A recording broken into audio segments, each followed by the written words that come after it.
我去拖住他。虽说的坚定，可他脸上全无血色，声音也在抖，显然怕得厉害。蓝景怡惊道：你拖什么拖啊？你不要命了？莫公子刚才也说了，他用的不是邪术，那就一定有避开的方法，不试一试怎么知道？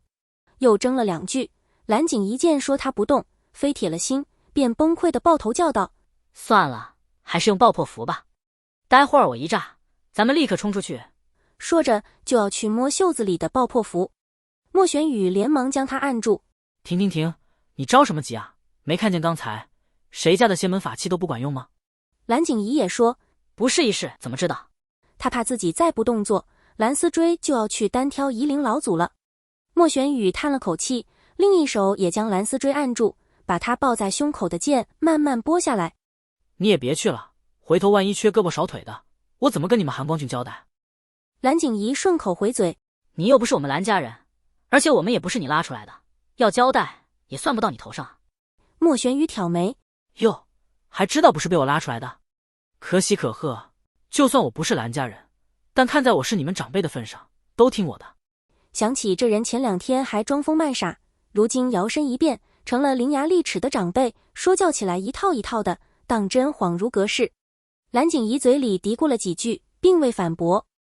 倒是蓝思追被他们逗得忍俊不禁，难看的脸色缓和了许多。莫前辈，那有什么是我们现在能做的？他打心眼里敬佩这位和蔼可亲的长辈，3言2语便能稳住局面，叫他们安下心来。这一点倒是与寒光君很像。可半天过去，不见莫玄羽回音。抬头一看，那人全然无方才的笑脸，神色凝重，正思考着什么。莫前辈，等等，仙门法器没用。莫玄羽盯着地面，像在自言自语。蓝景怡还是接了下去：刚才试的仙剑、法宝、符篆确实都没用，我从没见过这么硬的结界。莫玄羽转过头来，一动不动地盯着他，好像蓝景怡脸上长了什么东西。蓝景怡被盯得毛骨悚然。你看我干嘛？莫玄羽喃喃道：仙门法器、夺魂、大梵山。2个小辈紧张的心脏砰砰乱跳。蓝思追道：莫前辈，你想到了什么了？不对。蓝景怡失声：啊？什么不对？有东西在帮他。见2人依旧呆若木鸡，莫玄羽道：你们还记得之前大梵山上的失魂事件吗？一串划破天际的大笑打断了他们的对话。3人回头一望，夷陵老祖正巧将手从一人胸口收回来。满门惨死，忘恩负义。原来是有人翻起江家的账了。夷陵老祖狰狞道：惨死又怎样？难道他们还能从地里爬出来报仇？我不把他们做成凶尸就已经宽宏大量了。别说江家人，就是金家人，来一个我杀一个。又是一番惊世骇俗的发言。这一回蓝景怡再也忍不住了，嚷道：你这人说话怎么不积口德？他嚷完才后知后觉地发现全场已无人和夷陵老祖叫板。一众埋头联手的人中，只有他的声音清晰可闻，还带着余音。夷陵老祖当即转了过来。蓝思追神色一凛，立刻将蓝景怡挡在身后。他还没想好该怎么办，忽然身旁的莫玄羽站了起来。周围的人群或蹲或趴，莫玄羽这么一站，可谓比蓝景怡嚷嚷2句还显眼。蓝思追惊得下意识要去拉他，一抬眼却见莫玄羽风平浪静，面无表情，非是心血来潮。虽看似平静，但不知为何，蓝思追察觉到他正怒意滔天。夷陵老祖道：你也赶着送死？他以为不过又是一个热血上脑的杂碎，2句话就能下跌回去，再也爬不起来。怎料莫玄羽嗤笑一声，张口便道：来一个杀一个。你有什么资格和胆量说这句话？还夷陵老祖不过是个借助外力狐假虎威的九流之辈罢了。夷陵老祖顿时大怒：你说什么？众人也议论纷纷。啊，外力？什么外力？他说魏无羡用了外力。我没见什么外力啊。这夺魂布置结界，哪个是你自己做的？鬼道祖师？笑死人了。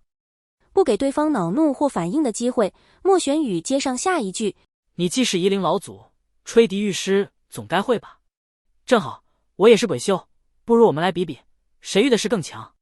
若我胜了，你就通知你那个同伙，打开结界，把所有人都放了。全场皆惊，无论是方才忙着破结界的，丧尸希望躺着等死的，还是密切关注夷陵老祖动向的，此时都将目光放在了这位突如其来的鬼修身上。有人问：这人谁啊？另一人答：这不是那个莫玄羽吗？莫玄羽，兰陵金氏的那个莫玄羽。莫玄羽的大名因他犯下的丑事流传千里，家喻户晓。蓝景怡惊恐道：你疯了！先不提他那三脚猫功夫，就算真的鬼道有成，放在夷陵老祖面前，不还是班门弄斧吗？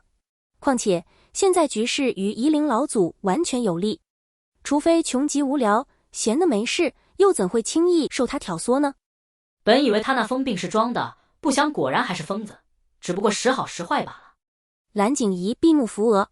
这时，在旁闷声了半天的蓝思追忽然轻声道：啊，原来如此。蓝景怡懵：什么原来如此？不是屏障，是迷阵。蓝景怡一时没搞明白这句不着边际的话。蓝思追道：景怡，你还记不记得我们来时穿过了一片雾？雾。先前下山路时却有些薄雾，与这结界四周的别无二致。可山路与此处距离尚远，早就超出了结界的范围。蓝景怡道：那不就是普通的雾吗？难道结界从那里就开始了？这结界不可能那么大吧？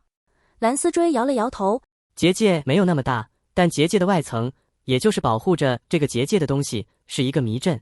所有修为高的人都被这迷阵挡在外面了，只有修为不高的人才会被放进来，也只有修为不高的人才能任他摆布，方便下手。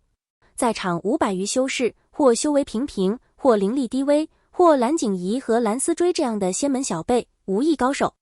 这本该早就引起他们的怀疑，只不过夷陵老祖那一手着实骇人，显得一切力量都是那么不堪一击，让人下意识以为高手也敌他不过。加之夷陵老祖的名号过于响亮，不是没有连高手都不敢出战的可能。蓝景怡想了又想，可迷阵怎么难得住寒光句？就算再复杂的，稍微耗点时间也能破解了啊！蓝思追眸光雪亮：没错，只要能顺利找到阵眼的位置，寒光君一定能破解，所以要拖延。蓝景怡难以置信：你的意思，他在拖延时间？视线再次回到莫玄羽身上，他已经缓慢地迈开脚步，向着人群中央去了。落在蓝景怡眼里，就好像缓缓赴往刑场。他是又急又气，这人太武断，没脑子。可是比喻师魏无羡怎么可能答应呢？蓝思追却道：不，他会答应。蓝景怡一愣：什么？你忘了他之前提的条件了吗？怎么又和那些条件挂上钩了？难道比喻师能拿到那30万两银子和3万亩地不成？蓝景怡道：条件怎么了？之前李宗主说的没错，夷陵老祖索要地盘和钱财，虽然还有其他可能，但不能排除他却有自立门户的打算。身为一道开山祖师，万千才10于一身，又怎么甘愿屈身荒芜的乱葬岗，抱着他那些独一无二的秘技无疾而终呢？